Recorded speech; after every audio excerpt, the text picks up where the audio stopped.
Are you prepared to transform your well-being? I'm Sanjay Raja. My mission is to challenge our perspectives on food, fitness, and overall health. I own a successful nutrition and fitness business based in Orlando, Florida. And through this experience, I've learned that there's no one-size-fits-all solution. From creating delicious and healthy recipes, to training elite athletes, and even writing the book, The Food Talk. I've accumulated a wealth of knowledge, but here's the exciting part. There's always more to discover. That's why I'm embarking on a journey to connect with leading experts, unveiling the secrets to a happier, healthier life. Together, let's explore innovative ways to enhance our well-being. This is Recipe for Wellness.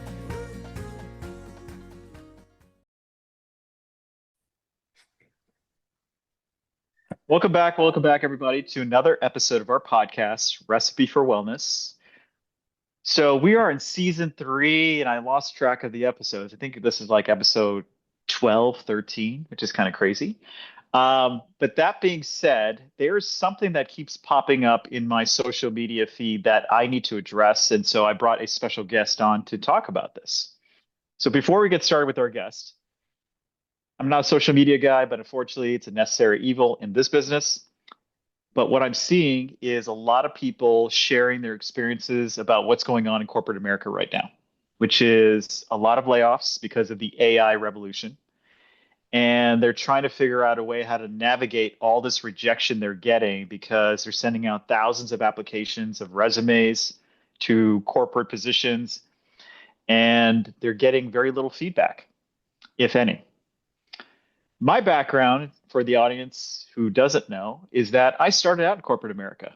After my professional career in athletics, I started in corporate America. And I hated every minute of it. Let's just put it that way. Not a corporate America advocate. But the one thing I was really, really good at in corporate America was seeing what's going to come down the road 2 years from now, 3 years from now. So I left corporate America before corporate America left me. That's been my experience because I knew that was not a safe place for long-term success. But a lot of people are going through it and they want to find their next position. So I'm hoping this podcast here can help those navigate their way through it. So without further ado, this gentleman I met through a mutual friend of mine, and him and I became fast friends and such. So his name is Greg Carpenter. Greg, how we doing, my friend? Doing wonderful. Thank you. Thank you for letting me be here. Yeah. So him and I were talking, and we connect every now and then just to check in on each other, because that's the first thing I've learned through this process is that when you're going through an economic downturn, and if you've lost your job or seeking a new job or afraid for your current job, you got to have a good circle around you. And you got to have a sounding board of people that either can just listen to you or help you, but just have a good circle around you. That's one of the things I've learned. So Greg, you and I have been friends for a little while now through Jordan, our mutual friend. And when I met you, you were doing a medical device in your own distribution company. Is that correct? Correct. Yep. Okay. That's exactly right. So give us a little background. Since you and I have been friends, you had that kind of that business that was running pretty well, but now with the economic downturn, where are you in your journey right now? Yeah. So, did you want me to start where I came from, like how I got into the industry, or do you want me to just start like No, right now for the last just tell year? us kind of where are you at in your journey right now? Yeah. Okay. So, for the past, I'm going to just round up and say for the past like year or so, I have been looking for a new opportunity, and I'm located in Tampa, Florida right now. Hmm. And one thing that we've discovered is as I'm looking, and obviously I'm on every single common job site that you can think of, from LinkedIn, Indeed, Zip, you name it. I mean, there's countless of them. And Hmm. it's one of those, if you kind of Google the top 10, I'm on them and then some. And I work with countless headhunters and recruiters and you name it. But there's a common theme that kind of keeps going over and over, and we'll get into that in a minute. But as we kind of have gone down through this, you when you it's sort of like the shotgun technique where you see a great opportunity, it pops up, and there's a lot of Hmm. overlap. So you'll whatever job site you're signed up with, some of them are free, some of them you have to pay for, and it just depends. Like you have to pay for like med reps and if you sign up for that service, but others are just sort of free, like Indeed. LinkedIn is free unless you sign up for like a Premier or something like that. But there's a reoccurring theme where you'll see an incredible opportunity in company A. And I'm at the point where I can say company A, B, C, because it doesn't matter what company it is. Yeah. And you'll apply and you'll cater your cover letter and you'll critique your resume Oh specific yeah. for that particular opportunity. And obviously, unless you're foolish, you'll never lie on your resume because if you ever get called out on anything, you're going to get fired immediately. So all you're doing is you're moving. If you are, if you've been in the industry for, I've been in med device now for 2 decades. So the resume of your accomplishments is quite long. Hmm. And it's more like when you're applying for whatever position it may be, you're bringing to the surface what is pertinent to the job that you're applying to. Because if you put everything on it, you have like a 4-page resume. And the person on the other end of the screen that's looking at your resume or the AI agent, they're not going to read a 4-page resume. So you'll just all you're really doing is rearranging your accomplishments that are relevant to the job you're applying to. Okay, does that make sense? Yeah. And Yeah. yeah, so it's pretty straightforward. And obviously you're not going to apply to something that you don't have any experience with because then you have less of a chance to getting a call back or an email or some of these places you get a text from if you sign up for it. So it all just depends. But what we've So I'm gonna discovered, I'm gonna stop you right yeah, there real quick. Yeah, yeah, real yeah, quick. yeah, go for it. Which is this is something that so many people can relate to. I still have a lot Mhm. of other friends like you in the corporate sector. Some are still looking for positions. It's crazy what's going on out there. Talk to me, and this is where it's really going to resonate with people, which is what's the daily mental struggle you go through every day getting up? Is it getting up, applying, and then just waiting and waiting and waiting? But what's the struggle that you're really feeling right now? So, you know, the main thing is that you reach so when you first start out and you're looking for a job, the first like month or two, you are just driven. And you're Hmm. like, this is awesome. I get a new opportunity. And you actually feel kind of excited. And Yeah. you're like, this is going to be great. And because everyone remembers, like, I'm gonna go back, like, let's say pre-COVID. That's like the highlight in my I would say, is everyone used to get those phone calls at Hmm. work or the texts of, hey, I have an opportunity. Would you be interested in this? And you're like, oh my gosh, this is great. This is awesome. Yep. And it would be an incredible opportunity, but you didn't go and change careers for it. So like myself, I've been with basically two companies for the last 20 years. I did a little consulting job in there for a third company, but it was just a minor little thing to learn about AI.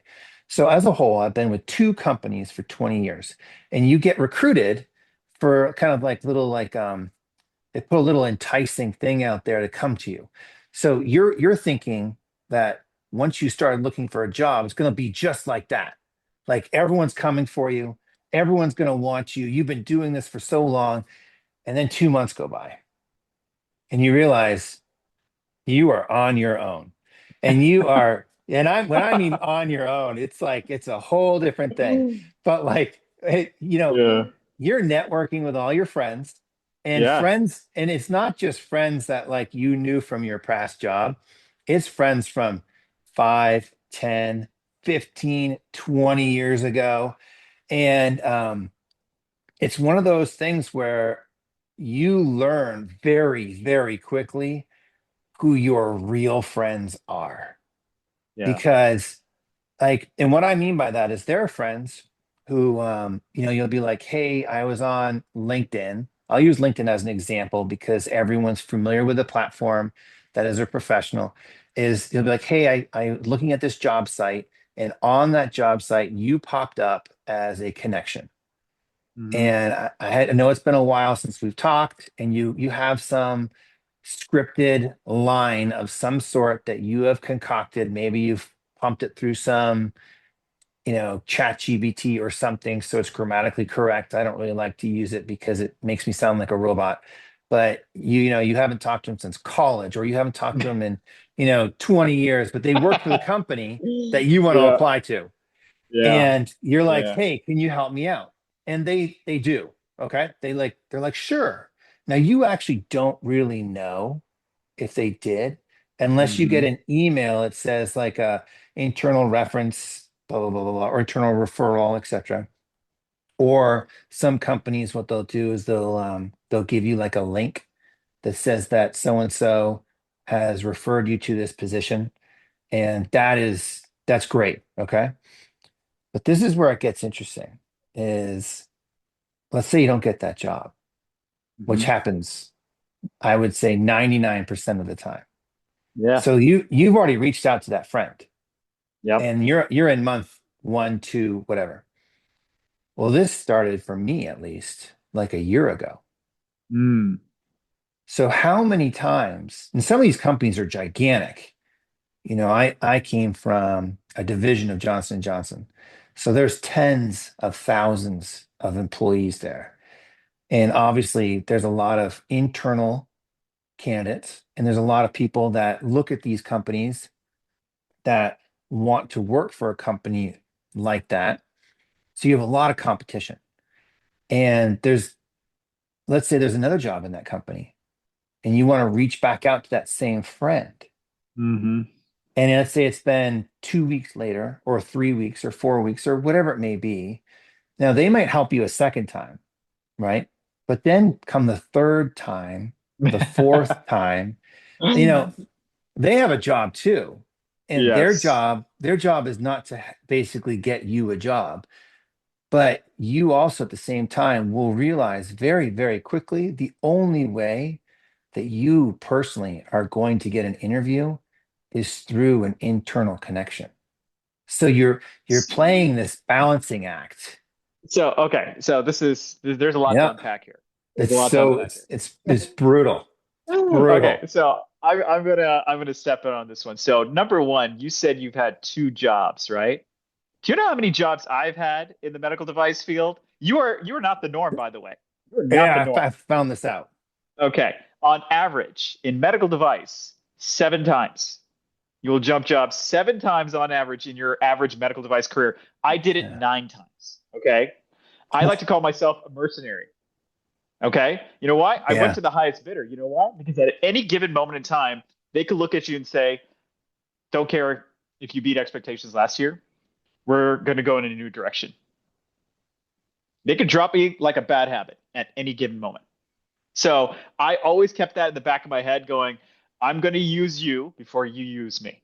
That's what's going to happen here. Yeah. Right? All right. So that's number one. Number two, you're in sales, and most of the people in medical sales, obviously it's in the title, medical sales. We always have to strike that balance when we're reaching out to physicians and whoever our targets are, being persistent without being annoying, right? Hmm. So when you're talking about reaching out to your friends to help you out, I totally understand this, which is you want to be persistent, but you don't want to be annoying. So you're Yep. walking that fine balance the entire time, right? Yep. Because here's the thing, you can ruin a relationship by just being Oh, overtly annoying. It can happen, yep. You can burn it right? real quick. You can burn it very quickly, especially if somebody you're not talking to on a regular basis, right? And so that's the other thing. And that is, I've come to learn that there's a hard truth about life that nobody wants to talk about, which is this: me being an entrepreneur, me being in sales, my experience has been the people closest to you provide the least amount of help. So true. Okay. It just Yep. is. Now, am I Yep. angry about it? No, I am not. I used to be. I used to be getting really upset over this nonsense, but now I'm not. So there's a reason why when I went out, and did my own thing here, I've got three different social media pages for Facebook: my personal, my professional, which is the TV show, complete strangers that I've never met will click like, share, and follow. I don't have to ask them twice. If I ask my personal network to do it, they'll never do it. Right? Yep. All I'm asking for is 10 seconds of your time just to hit like, share, and follow. That's all you got to do. And you never have to listen to me again. But it never, ever happens. So the reality for everybody listening, and I think people know this, but nobody really wants to talk about, which is we're in this alone in many ways. You're out on an island. You really are. You want help, and that's what we should be doing is helping each other out. 100% we should be doing that. But what happens is life gets busy. They're dealing with their own stuff, just like you said. Mhm. And how much can somebody advocate for you, right? How much can somebody actually do it? And in this industry, in this market, AI is taking over. So the gatekeepers used to be the HR people, but the HR people now have added a new layer of gatekeepers, which is AI, which is keywords, optimizing the keyword, all this stuff. And so it's kind of insane what you have to go through. And then the other part you mentioned was when I was applying, I remember back in the day, Monster was the place to be. Yes. Yep. Right? Monster.com was the place to be. So this is the current situation, and you just kind of have to laugh about it. You have to keep your sense of humor about you. Otherwise, it can depress you very, very quickly. I get it. Your background, let's go into that a little bit because you're not somebody who just started the industry a year ago. How did you get into the industry? What drew you into the industry? And why do you want to continue on in this industry? Yeah. So I got into this industry in '06. And before that, um, I had well, actually, I was like you. I did multiple jobs, but they were in two main industries. I was out of college. My girlfriend at the time, who's now my wife, um, we went to Colorado. We were big. We like skiing and hiking and mountain biking and all the things that Colorado offers. And it's like an incredibly beautiful state. But so when I went out to Colorado, I needed a job of some Hmm. sort. So I got hired as a recruiter, did that for 2 years. And that was half of it was in IT and half of it was in biotech. And it was a lot of Hmm. fun. But it was also miserable at the same time. So this is like 2000, 2001-ish. Hmm. And you have this like scripted line. You make 100 calls per day minimum. When someone picks up the phone, you literally are looking at a sheet, like on Hmm. a printed Excel sheet, like, but it's not on a book that's like a normal, 9 by 11. You're looking at like a gigantic, like a book that you would open up like with two hands and you would go down. And it was always pink for some reason. I don't know why it was pink, but it was one of those things, and you have to fill in notes. And then Yeah. it would have the next line, like, would they call back, etc., voicemail, everything. And you're on a phone and you had like the AT&T headset. Hmm. I remember that, and if you did well enough, you got a wireless headset, so that way you could walk around, as opposed Wow. to being we called it being tethered. Yeah. So, but Yeah. I couldn't stand it because it was all recorded. So you had your scripted line, then your scripted line, if they picked up, you had to go to the next tier of scripted lines, and it was horrible. So I lasted 2 years with that. And then I got a job back in New England. I'm originally from a small town outside of Boston. So I got a pharmaceutical job outside of Boston. And it wasn't going to start for 3 months. Hmm. And I had left, I didn't know this, but I had left my recruiting job. And Mm. then I got the word it was delayed. So I was like, oh, what am I going to do? My wife, well, sorry, girlfriend, we've been together for so long. It's like, I keep forgetting. But my girlfriend at the Yeah. time, she's Yeah. like, I don't care what you do. You got 3 months, go get a job doing something, whatever it may be. Hmm. And here I am, I'm 23 at the time, Right. and 22, 23, something like that. And she's like, go do something. So I was like, all right, what would be good to do? What would be comical to do for like 3 months? Because we're gonna move, we're gonna leave. This is what we're gonna do. And so I ended up going to Land Rover. like the auto company. Mm. And I got there and they're like, okay, what do you want to do? I'm like, I just need a job, need to sell something, etc. And they're like, sure.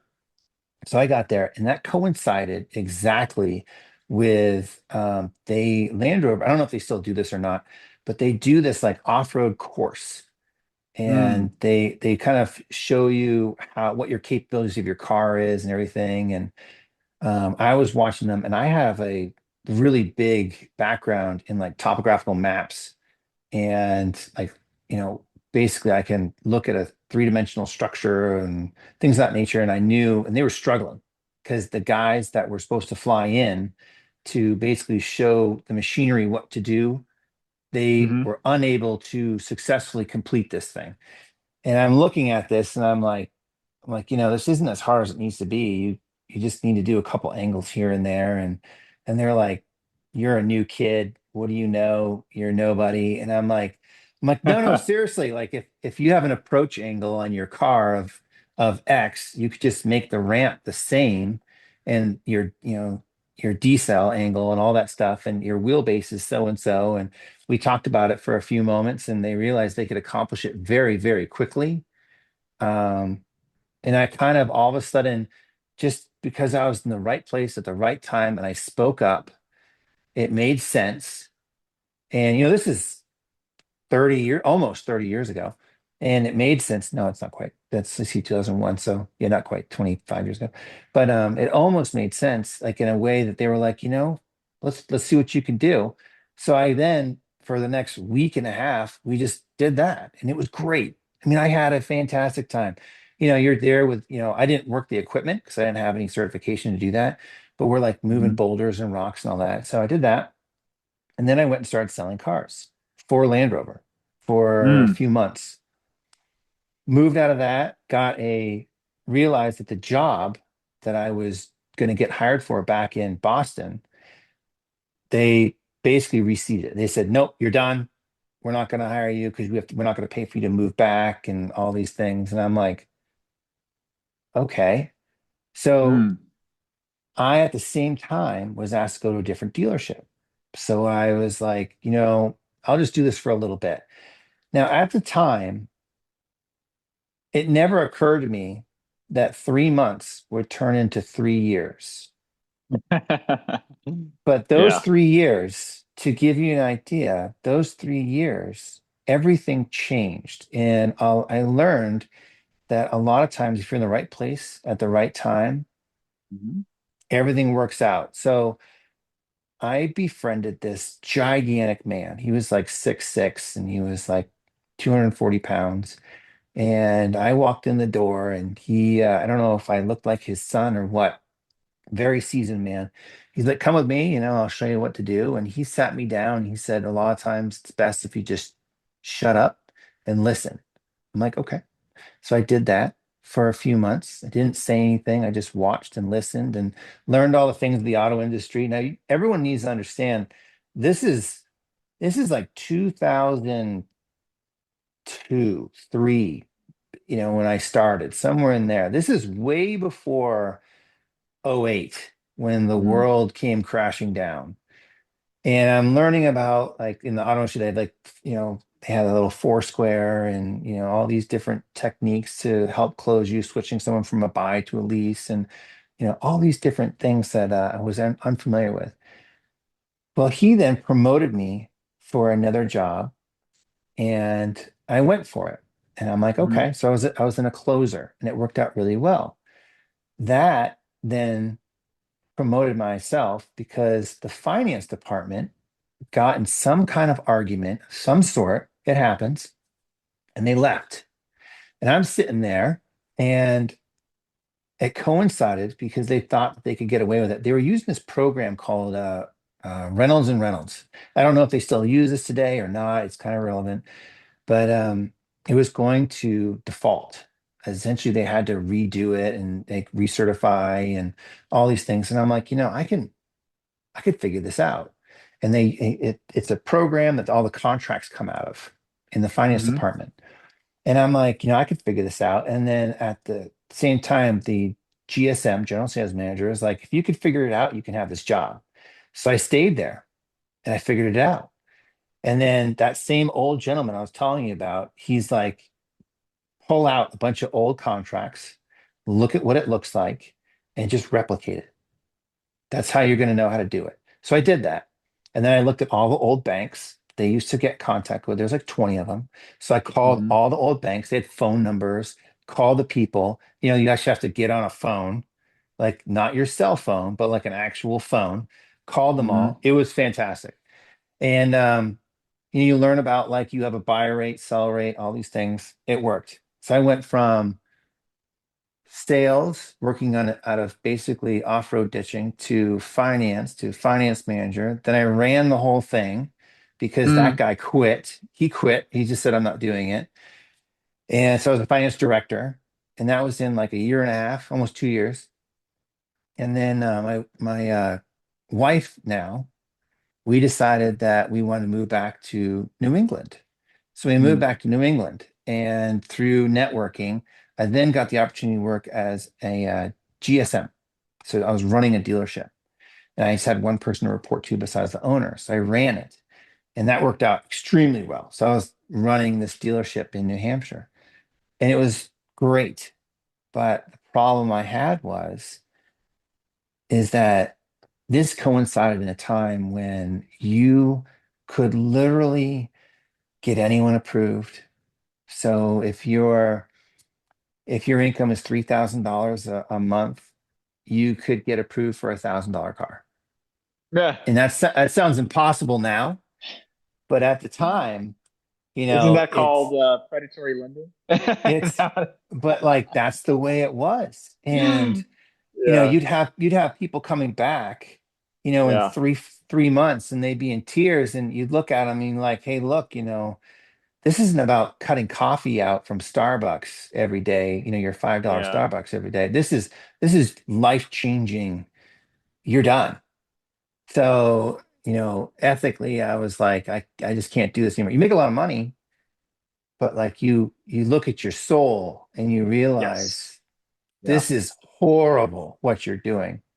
Yep. So so that changed. That changed a lot of who I want to Mm. do. I sat down with my wife and I was like, I can't do this anymore. Um, I've gotta do something different. The other thing we realized is my whole family's from New England, so is my wife's. And New England is wonderful, but we went to school in Virginia and we liked that whole area. So we were looking for a change, and we'd only been in New England for a year, and it Hmm. snowed, and it was, it's great. But we wanted to be someplace where it's not quite as, I'll say, chilly. That's a good way of putting it. So it's a Hmm. great place to visit, but we didn't want to live there all the time. So we're like, let's go someplace near to where we went to college. We like that climate. It has four seasons, still. Then so we looked at some different jobs. So I was thinking in my brain, I'm going to go back into the pharmaceutical thing. I got that job once. I can get it again. Hmm. I called a buddy from college, and he worked for Johnson Johnson, the division that I went to. It's called DePuy. Hmm. And I actually thought at the time that that was a pharmaceutical like division. Mm. I didn't Yeah. know any better. I had no idea. Yeah. And it just shows you how naive you are. You don't know anything. You're just that guy. So I'm talking to him, and he's like, "Do you have any idea what I do?" And I'm like, "I have no idea what you do." He's like, "Why don't you come down?" He was in a town called Greensboro in North Carolina. He's like, "Come down, visit me. I'm going to show you what I do, and I'll get you some, education on it, and you can make your decision from there." Because I was weighing um, different opportunities in the pharmaceutical space. So I went Hmm. down there, and he did basically in the orthopedic and trauma side for this company. It's DePuy Orthopedics. And I think it took me a half a day of following him around to be like, this is what I want to do. And it was just like, it was the most amazing thing I've ever seen. So, I mean, it's like So it let was me unreal. It was let me unreal. interject here. Yeah, Yep. let me interject. See, your background is very similar to mine in the Yep. sense that I was working IT, network security for Sprint in Kansas, of all places. And what ended up happening was I met my then girlfriend who was living in Florida, became my wife. Then I got divorced, but that's a whole nother story. Anyhow, that being said, she was in Florida, I was in Kansas, and then I was like, I can move to Florida because I don't want to be in the cold weather of Kansas anymore. It was very depressing. I found a pharmaceutical sales job. I interviewed for it, packed up all my crap, got the job, quit everything, and took off. 2 days, got down to Florida, started my job the week later. Right. Yeah. So that's how quickly it happened. Right. You just got to strike when it's hot, right opportunity. And this is the heyday of pharmaceutical sales at the time. I was making really good money, like crazy amount of money, and everything was going great. So I think your background is important to share because you started in auto sales, which is really, really hard.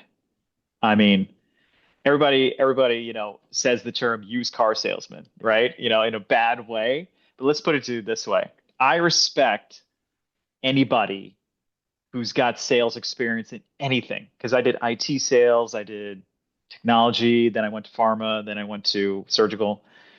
Because let me put it this way. Your job is to take it on the chin pretty much every day, 100 times a day, and then you live for that one yes. You garner this optimism to get that one yes that can make Yep. your day, right? The Go for No. Yeah, exactly, The Go right? for No. Yeah. Everyone's read Yeah, that book. Everyone's yeah. been there. That's the thing. It's that it takes a lot of internal fortitude to be in sales, no matter what sales you're in. I have so much respect for any person who's a salesperson because it takes so much. Who knew that that was perfect training for me to become a professional actor? Because 90% of the auditions I do, I don't get. I'm like, all right, no big deal. Let's go on to the next one, next one, next one, right? It is training for life, not just your job, sales. And I never respected that skill I learned over time, but I respect it so much because I'm talking to my kids in this generation, they're 14, they can't handle rejection. I mean, it depresses them. I'm like, let's bring on the next one. Let's bring on the next one. Let's go. Right. you Yeah. know? Well, So it's like you and one I, thing that, yeah, it's like one thing that I thought was like really great is so starting in like the recruiting world, I had Mhm. this boss and she was awesome. She was she was phenomenal.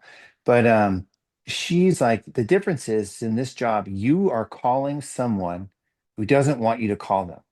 Yep. And you need to turn it around and make them believe that you are saving them and then presenting them a better opportunity, whatever that opportunity may be.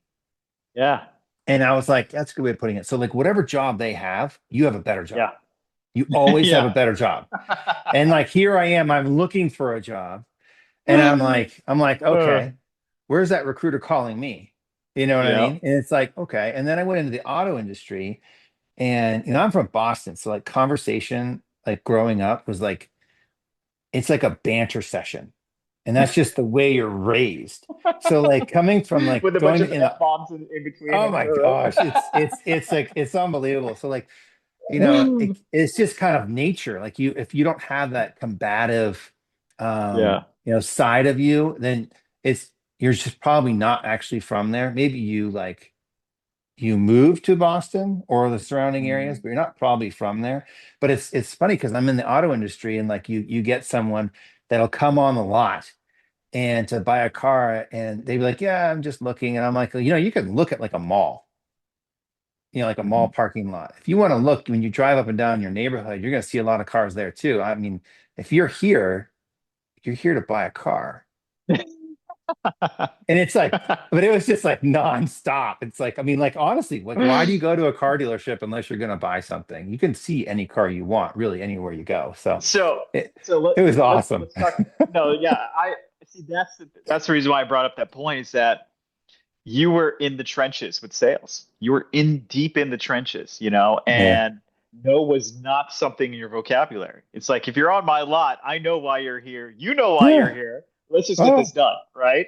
And so that being said, now you transitioned into shadowed your friend. You transitioned into Depew, which yep. was surgical, medical surgical. So What was it about that industry that drew you in? Why did you feel like this is where I want to be? Yeah, so that actually, like I'm a very big believer that sometimes things are just kind of meant to be. Yeah. Throughout my Yeah. career, like, I just talked about the auto industry. Basically, I was given all those opportunities because people ahead of me quit. That's essentially what happened. They quit, and I Mm. kept moving up the ranks. And I basically, no one else wanted to step into that void, and I was, and I kind of was very fortunate in that regard. But Hmm. when I went to Depew, it took me a long time to get that job, by the way. I mean, Hmm. I was in New Hampshire. The opportunity presented itself in the Raleigh-Durham Chapel Hill area, and there was not a vacancy. So I had to wait and kind Yeah. of win over, the opportunity to go there. And eventually it came to fruition, and I'm very grateful for it. But so when I went there, um, it's one of those where that job was literally catered for how I learn. And that is something that I think that a lot of people, regardless if you're in high school today or you graduated like we did in, late 90s, it doesn't really matter because whatever you do, one, you got to love it to be good at it. Hmm. But also the way you like digest information and learn things, you know, you've got to understand yourself. And this is what I mean. So when I went to the Pew, I was in '06. And when you start out mid device, what you do is your boss, whoever that may be, they bring you into the OR and you basically, they say, go over there, go against the wall, don't touch anything, don't say Hmm. anything, and just watch. Yep. And you're always with some surgeon who is, some KOL or some consultant of some capacity who does a high So, volume. so who don't know, KOL is key opinion leader. So Right, those right. who, Oh, I'm yeah, sorry. I'm sorry. yeah, Yeah. that's So, okay. so some person who works a large volume of that company's product. Hmm. Okay. Yeah. And they do the same product typically of, whether you're doing a total knee, total hip, total shoulder, whatever it may be, and they do a tremendous volume of that product. And they always have the same staff. They work a very, very, very methodical system, and they're perfect for training new people. Well, I everything I see, I remember. And I mean Hmm. like it's like instantly. So I'm in this case, and it's funny because like, this is back when, I had a pager to give you an idea. I didn't, this is a different world. So I had a pager and you get Yeah. like a piece of paper and a pen and you're supposed to take notes. Yeah. And the scrub tech, the person that's handing instruments back and forth, she's Hmm. like, she's like, "Oh, what's your name?" And I'm like, "My name's Greg." And she's like, "Okay." She's like, "Take notes." And I'm like, "Okay." So I'm like taking notes, and I realized rather quickly I didn't have to take notes, because when you're when you're doing this particular thing, everything is, you know, um, the instruments are in a three-dimensional plane. So you're dealing with bones, and those bones are being reshaped with instruments to accommodate an implant that will essentially articulate in a whether it be a kinematic, anatomic, or mechanical way for the patient. And then that surgeon was trained to do it a certain way back in the day when they were in school. And then you learn they do it exactly the same. Not sometimes. They do it the same way every single time. And the only variable is that like there's different sizes. So like I'm 6'3", so I would have a certain size that's bigger than someone who's 5 foot, right? It kind of Yeah. makes sense. But everyone's Yeah. bones as a whole, it doesn't matter, if you're from India or you're from Canada or Mexico or Europe, it doesn't matter where you're from. Everyone's bones is the same. Once you open someone up, they're identical. Now, there are some variances involved, like with rotation and shape and sizes, but bones are bones. And there's also variables like if you have someone who, I don't know, let's say they eat Bojangles every day, as opposed to someone that goes to Whole Foods and eats salad. Or if someone, enjoys this eating, smoking a pack of cigarettes every day versus someone who doesn't. Obviously things of that nature. But as a whole, everyone's very, very similar on the inside. So, here I am, I'm watching these instruments, and I realize rather quickly there's a pattern. The sizes change, but surgeons as a whole are creatures of pattern. And I'm like, okay. And then I'd go to a different one and another surgeon for different body parts. And after about like the 30th case that you see in a week, you're Hmm. like, I mean, for me personally, now it's not for everybody, but for me, I was like, okay, this is the exact same thing. There, instead of him using this particular instrument, he uses this particular instrument, but otherwise it's exactly the same. And then I realized all of them are the same. Like you just have to remember the steps they do it in. You have to remember they have little variances here and there in retractors and things of that nature. And then the best thing that ever happened to me, this is back when I know, heaven forbid, we had to clean our own instruments. This is how Mm. like long I've been doing it. Well, I learned rather quickly that if you have to clean your own instruments, you have to take them apart and you have to put them back together again. And this Hmm. is before it goes through the washer. Well, I did all of that. Well, that means when it goes through the washer on the other side, you also get to see all of your competitors. And I mean Yep. like all of them. And you realize there's a tremendous amount of crossover. So I got very familiar with all of that. So it worked out really, really well on my behalf. So essentially what happened is um, about, I'm going to say a month or two in, I ran into a surgeon who, remember, I'm from a small town outside of Boston. Ran into another surgeon, and he's like, where are you from? And I'm like, I'm from this small town. It's called Topsfield, Massachusetts. And he's like, no kidding. He's from Lynn. Now, if you don't know Lynn, there's a slogan with Lynn. It's called Lynn, Lynn, the city of sin. Never come out the way you went in. And now that's like old. I don't know what Lynn is like now. I haven't been to Lynn in probably Yeah. 30 years. So, So but that's the way. was this your competing town or something like that? No, not at all. Not at all. It was just like a saying they had like way, way back. And Okay. actually, he's the one that said it. And he's like, you're going to be my rep. And he was, one of our consultants. And I was Yeah. like, okay. So I became his rep. He taught me everything. And he's like, I just want you to study every single night and you'll do great. So I did that. So it all of a sudden, like I said before, if you're in the right place at the right time, everything works out. And right now, at this particular moment, I'm 6 months in, everything worked out with DePuy. And I literally can't say anything bad about them because it's one of those things. You went to multiple different companies, Hmm. and it's one of those things where, holy cow, I was very blessed when it came to this company because I then went to their trauma school in Warsaw. Then I went at 12 months, I went to their recon school. And then at 18 months, they went to this like shoulder, like advanced shoulder class or whatever.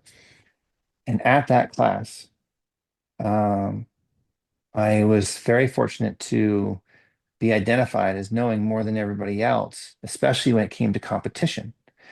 Hmm. And the reason why is because remember I told you that where I was, you see all these different cases and you get to play Yeah. with all the instruments and you see everything. Well, I learned that way.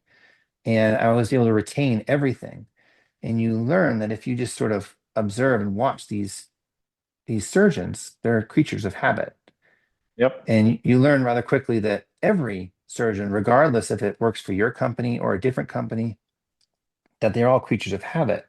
So I was taking what our surgeons were using and doing a cross-reference with other surgeons, and you learn rather quickly what every single surgeon And there are, I was working at some rather large accounts, but you can figure out what everyone uses, and all of a sudden, all your competitors, and that's from, primary to revision to everything. And you start to figure it all out because you're in the right place, you're at the right time, and you're seeing, every day you're seeing 15 plus cases because there's nothing else to do.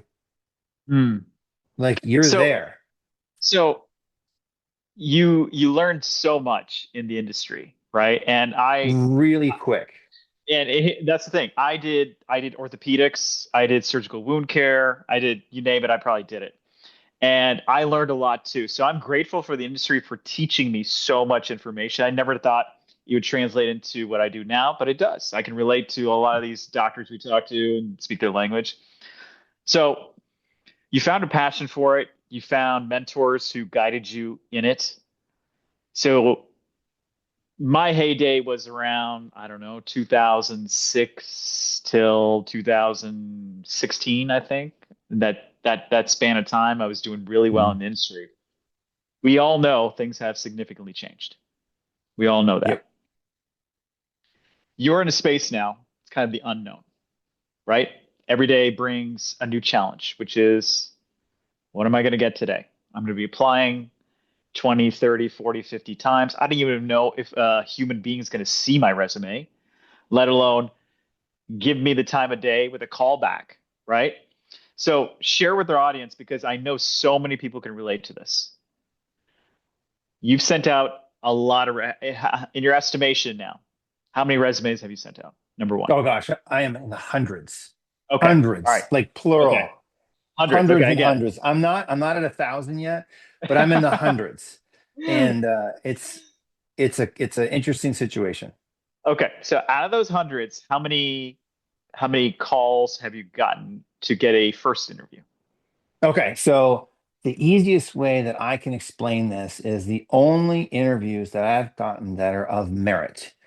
And they're actually pretty comical. Like some of them are great and some of them aren't. But like of merit is by networking with someone that I've actually worked with in the past or that I've Mhm. met in the past. And with these large companies, so as I said with Depew, so the best thing that happened that I was going to get to just in a moment was so I was a trainer for 5.5 years where I was being flown around and I got to meet a lot of people, and those people then dispersed throughout not just the nation, but also other companies, because not everyone stays with the same company, like as long as I did. I mean, there's some people like that I'm talking to right now who happen to go to like you said nine different Nice. companies. So like I'm now networking with those people and I'm like, hey, do you Yeah. remember when I trained you back in Warsaw, back in '07, '08, '09, Oh yeah. 10, etc. So I'm networking with those people like, oh my gosh, I remember you. And now they work for a Yeah. different company. So, Hmm. but those, but like the only way I've gotten an interview that's of merit is by networking with someone that works for a company, but it also has to be in the division. Like so, some of these companies are so massive Hmm. that it has to be also within the same division that the actual opportunity is within. So, and then there's some other situations that have occurred that are really, really interesting. So I can give you an example of some conversations I've had that are unique. Um, I interviewed it with an HR. He's head of HR for this company, big company. I won't say the name because it would embarrass them. And the guy, Oh, you can be totally honest here, man. It's well, all no, because good. the internet is forever. So it's like it's one of those things. But like, so this guy, he calls me up and he's like, I want to interview you for it was for an AVP spot for the southeast of the United States. So it was like North Carolina to Florida, and it went to like it was just the those states. Okay. Mhm. It didn't go inland, so it didn't go into like the Mississippi. And I'm talking to him, and judging from the Zoom call, I guess he was like 24, maybe around there. A really nice gentleman, but he's like, so he's going through his list. He's got a list. He's got like an actual list he's going through, and it's a Mhm. checkbox. And he's like, oh, so I see that wait a minute, what'd you do? You started in '06. And I'm like, that's right. And he's like, okay. Hmm. He moved on. He's like, so what's your experience with C-suite and all this? I'm like, well, I was dealing with C-suite since like, 2000, depending on what capacity, like it could be 2010, depending on, the level of the product, all the way up to like maybe 2000, like 16, depending on where you want to call it. And then I did a lot of it with like capital sales. And I'm going through all these things with him. He's like, okay, that's good, that's good, that's good. And then he asked another question. He's like, 2006, 2006. Huh. And he kept going back to it. I'm like, what do you want to know about 2006? He's like, well, you graduated. You have it here that why is there like a 5-year gap, 6-year gap in your resume? And I'm like, well, that's because it was jobs that don't pertain to this job. And Hmm. he's like, well, what do you mean? I'm like, well, like, how long you been a recruiter for? He's like, oh, I'm sorry, headhunter. Or, sorry, I misspoke right there. He's HR, HR. Yeah. HR. He's the head of HR. He's like, well, I've been here for almost 3 years. I'm like, okay. I was like, so one of those jobs, I was in the auto industry for 3 years. All right. But I worked at different places for 3 years. And he's like, wait, what do you mean? I'm like, so look, that was 20 plus years ago. Hmm. So I started that job like around when you were born. And he's like looking at me and he's like, what? And I'm like, so my experience in the industry in which you're interviewing me for is Uh-huh. almost as long as you've been alive. And he's like, well, okay. And then he's like, well, you graduated in from Roanoke. And I'm like, yeah, it's great college. And he's like, what was your GPA? And I honestly don't know. And I'm like, Uh-huh. I don't remember. And he's like, well, in order to get this job, you need a 3.8. So at this point, this kid is just so rattled. I'm like, yeah, I got like a 3.79. And he's like, I do not know what my GPA is. I'll tell you that honestly. I have to call the college. I would have to call the college, get them to send it to me and find out what it is. And he's like, Because, your that's GPA is such a strong indicator of if you yeah. could do the Oh job or yeah. not. I Yeah, get it. it's, Yeah. it's unbelievable. So, and he's like, oh, that's too bad because you have to have a 3.8. And I'm like, oh goodness. I'm like, so you're telling me that my GPA from 26 years ago is relevant Yeah. for this position today? Yeah. And he had no response, like no response, like at all. And then I never got a second interview, by the way. I just want to let you know that because he had some other questions that were just like, I'm But like, I'm okay, out. I say this all the time. I think I've said this to you as well, but my audience knows I say this. Life happens for you, not to Oh, you. So guess what? You don't want any part of that. no, oh Honestly, my you gosh. don't want any part of that. Okay. Oh, But this is a common theme, which is I've been hearing this through the mhm. grapevine. What's going on? Which Yep. is, interviews are being, if you're getting the interview, it's being conducted by somebody you've been you have more life experience than this individual half the time. And then the other part of it is, are they even relevant questions to the position I'm applying to? I'm hearing that too, Yes.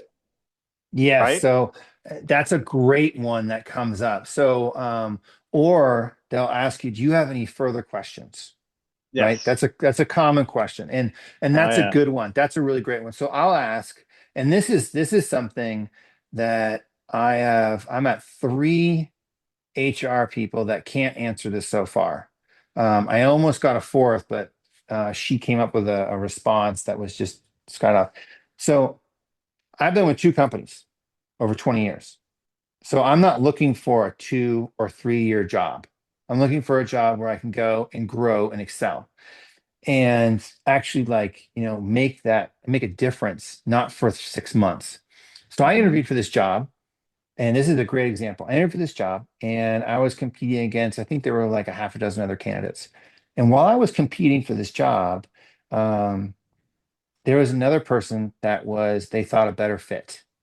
Hmm. And I was like, okay. And they're like, yeah, we're talking to someone. And I'm like, well, my question to you is this person, and they let me know that they believe this other person was a better fit. And I was like, so my question to you is that has this person been with the same company and shown growth over the duration that they've been with the company? Or have they gone from one company and in 2 years gone to another company to basically jump? I know.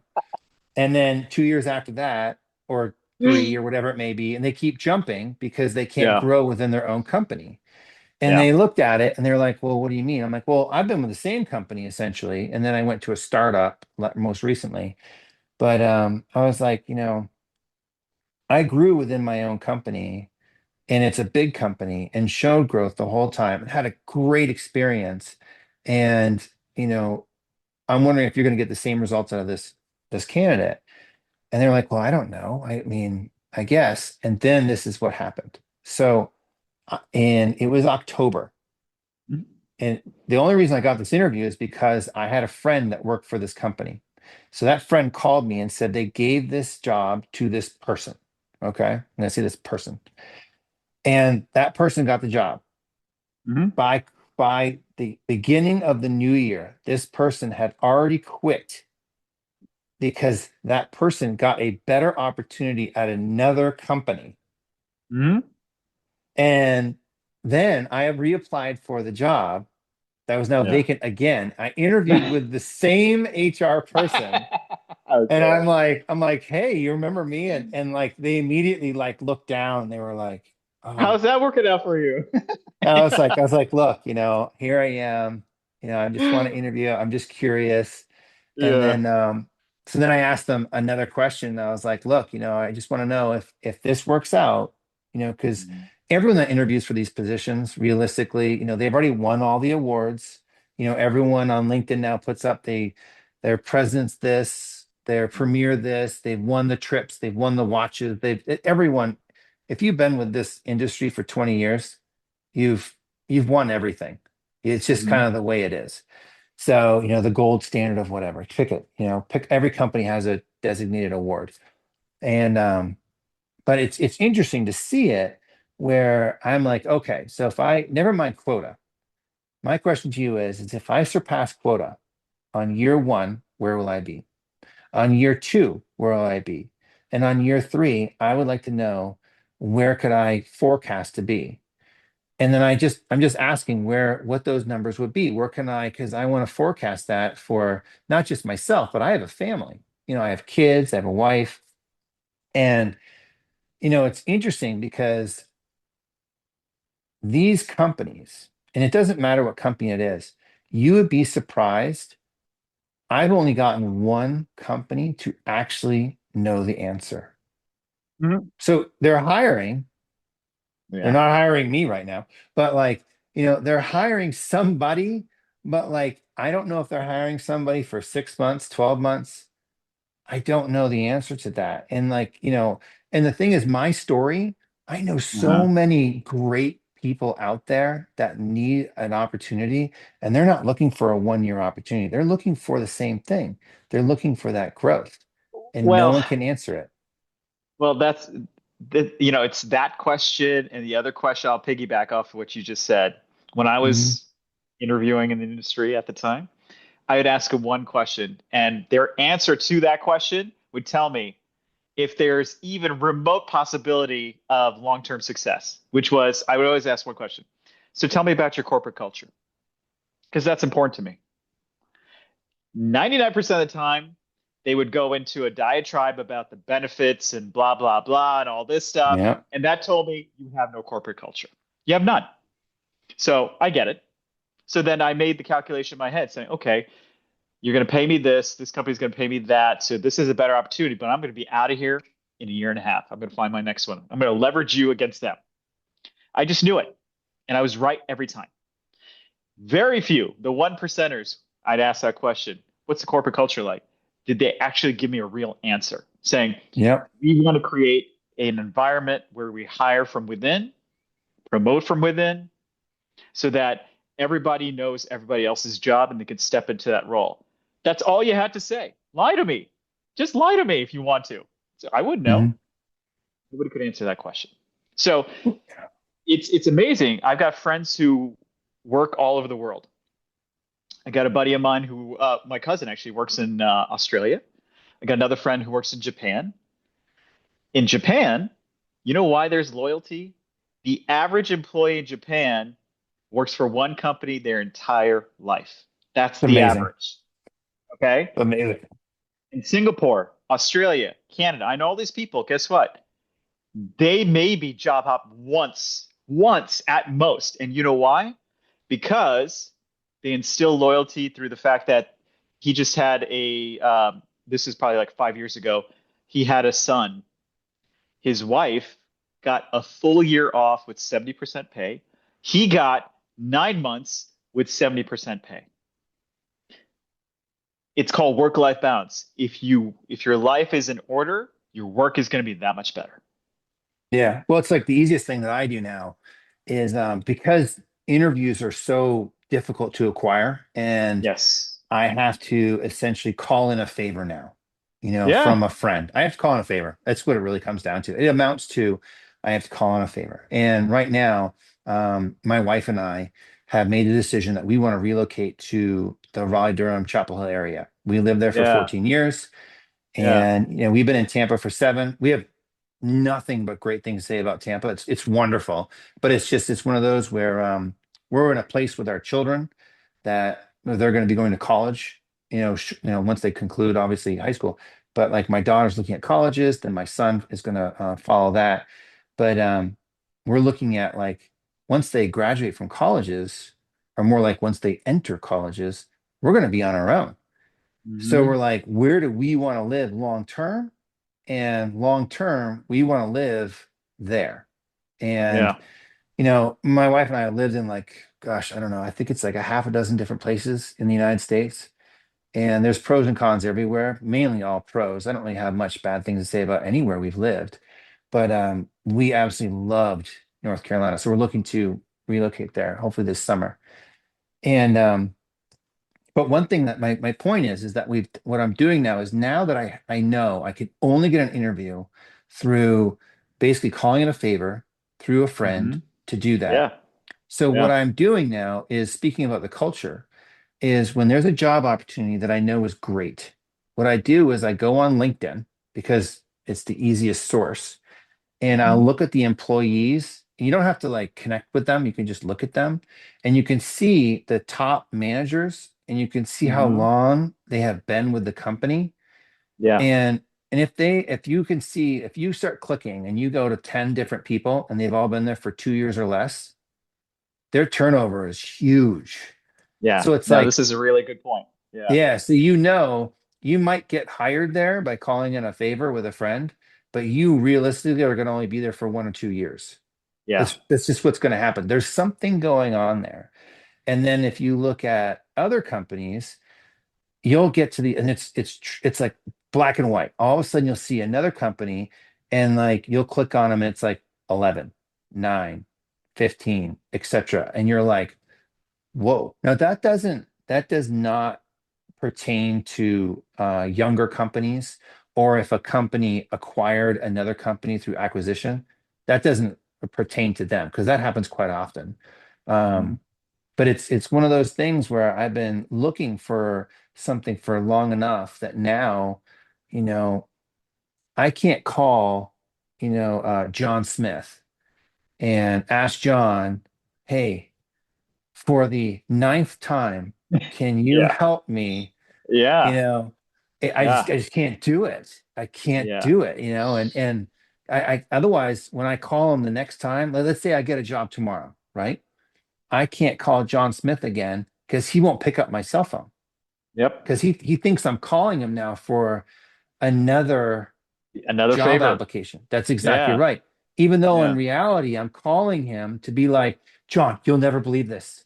Right?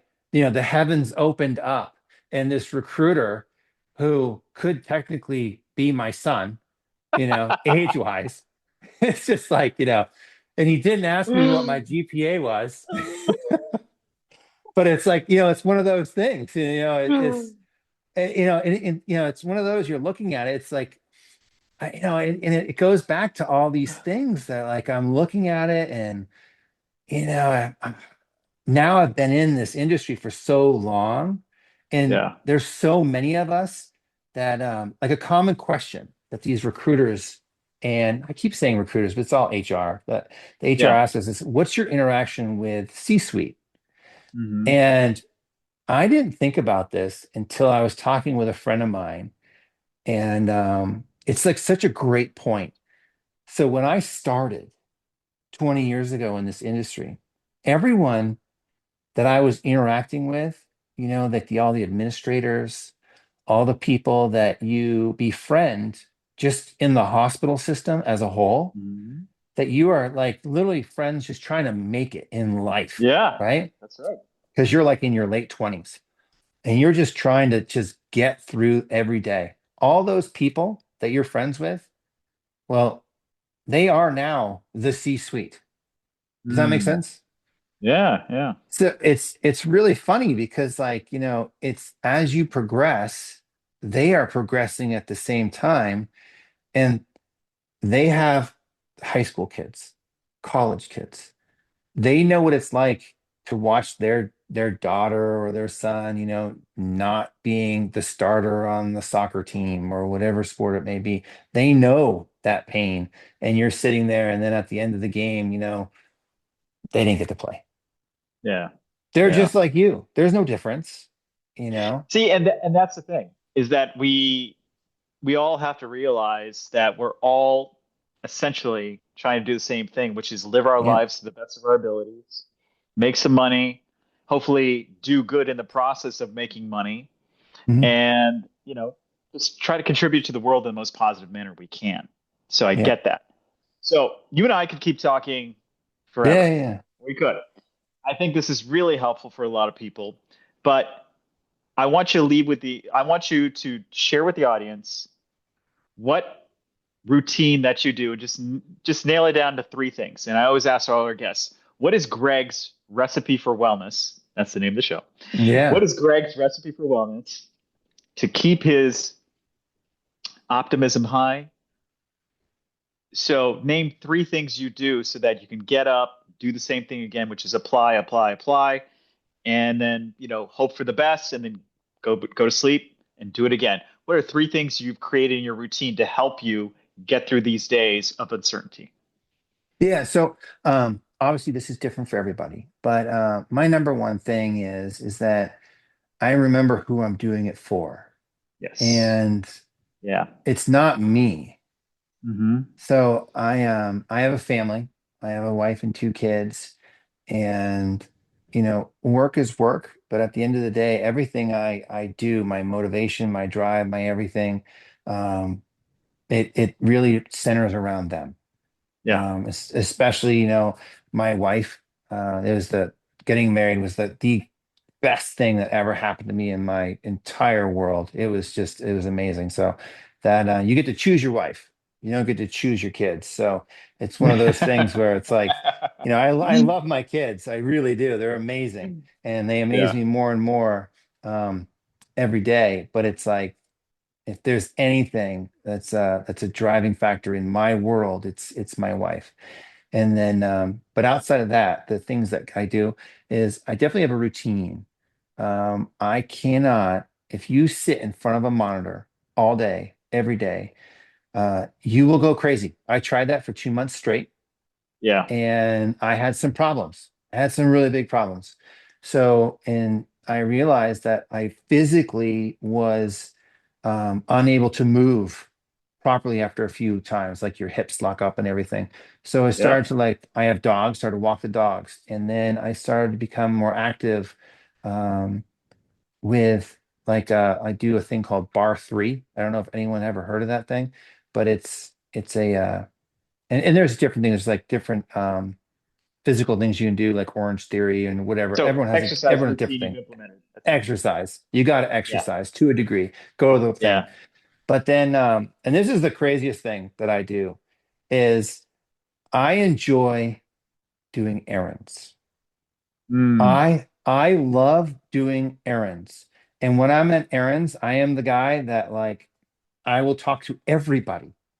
So like where I live, there we have like Publix and obviously everyone has Costco and Whole Foods and Trader Joe's and all that. And everyone knows me. Like I can go to any cashier register, everyone knows who I am. And it sounds insane, but it's like if you don't talk to people and interact with people on like a Yeah. one-on-one basis, it Yeah. it becomes very difficult. So I'm going to leave the audience with this is very true about Greg because I met him before him and I actually became real friends. So I was at a Halloween party in his neighborhood with my other buddy Jordan, who I've known forever. He's been on the Yeah. podcast. And I dress up as a Starfleet captain every year, next generation, because that's my jam. I love it. And then this guy here, I didn't know him, shows up, and I didn't know it was him at the time, in a fembot outfit with blonde hair, from Austin Oh gosh, Powers. that was a while ago. Yeah, Yeah. that And was it a was while ago. hilarious. And then what happens, there's a picture of me resting my head on his chest, his fake chest. And we take a picture of this thing. And I think it's the most hilarious thing in the world. And then I didn't know Greg back then. I met this crazy guy who's dressing up this. I didn't think anything of it. And then we were sitting at an MMA fight that Jordan had put on. And I'm sitting next to, I'm like, and I'm getting introduced to Greg and all that. I'm like, I know you. And I pull out this picture. It's like, yeah, here we go. Yeah. That's Yeah, how we that was a really met. long time ago. Yeah, every year we dressed up as something. I was Duff Yeah. Man and my Yes. wife was Duff Girl. Yeah. Yeah. Um, yeah, every year we So, were someone different. so no, this has been fantastic because I think this is really needed right now with what's going on in social media and people just trying to share their feelings. But I think this is going to be so helpful to so many people. So this is the hour of the show where it's called the Okay. Shameless Plug Hour, which is I want you to share with our audience where they can connect with you, Yeah. LinkedIn profile, and then we'll put it in the graphic in the podcast so people can reach out to you, connect to you, do all that good stuff. But what's the best place to connect to you? So I have a LinkedIn. You can Okay. see me at Greg Carpenter on LinkedIn. I mean, it's under Tampa, even though we want to relocate to Raleigh. Yeah. And you can also reach me via email, which is greg@peakmedmail.com. Okay. Well, this is a message out to all the companies and recruiters. And here's my little public service announcement. I've been on that side of the fence where I was in corporate America. I'm on the other side of the fence now, which is health, wellness, longevity. Traveled the world many times. The show has brought so many great opportunities. The one thing I have seen is my relatives and those who work abroad in different countries. There is a sense of loyalty to their company. The reason why is because they feel taken care of. Hopefully, this will elicit some form of change. And that is people, I've heard C-suite people complain. It's like, oh, there's so much turnover. Everybody's out for themselves. Yeah, there's a reason why. The writing's on the wall. I get it. Company's going to lay off. We get it. It does happen. That's what we signed up for, is uncertainty. But with somebody like yourself who's got so much experience, can bring in over 20 plus years to create organizational change for the better,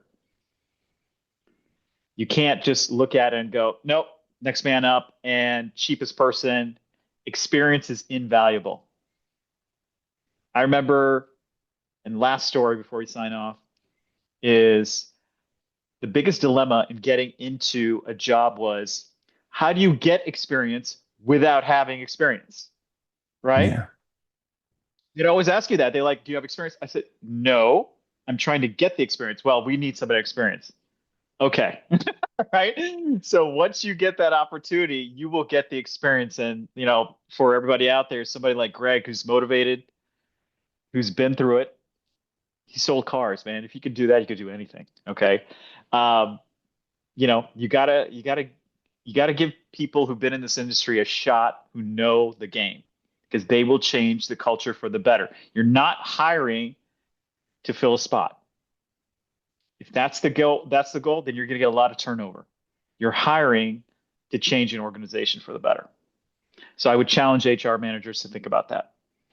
Greg, really appreciate it. Um, you Thank you. know, of all the people I've talked to out there, I know you've been just really plugging away. I have no doubt you're going to land on your feet. Next best opportunity. We're always rooting for you. For everybody out in the audience, you can connect with Greg. I will put his contact information in the graphics below. Reach out to him, be a sounding board, and you know what? Create a community because we're all in this together. You can either choose to be alone or choose to be in this together, just like he talks to everybody, which is a good thing. For our audience watching our show, big announcements. Season 2 is about to come out on PBS in June. We're excited. We're in pre-production for season 3. Season 1 on streaming is going to hit streaming channels anytime. And then we also found out we're going to be on ABC, NBC, CBS affiliates starting in Q3 of this year, which is a big win for us for the broadcast version. And this podcast is going to be part of our library, which has been picked up by streaming as well. So you get to see Greg on the big screen when this airs on streaming as well. So thank you again, Greg, for being open and honest. And for everybody out there, I think this will resonate. But just remember, if you feel like you're on an island, a lot of people are going through the same thing. So I hope this helps. Thank you for your time, and we'll see you again on the next episode. Thanks again.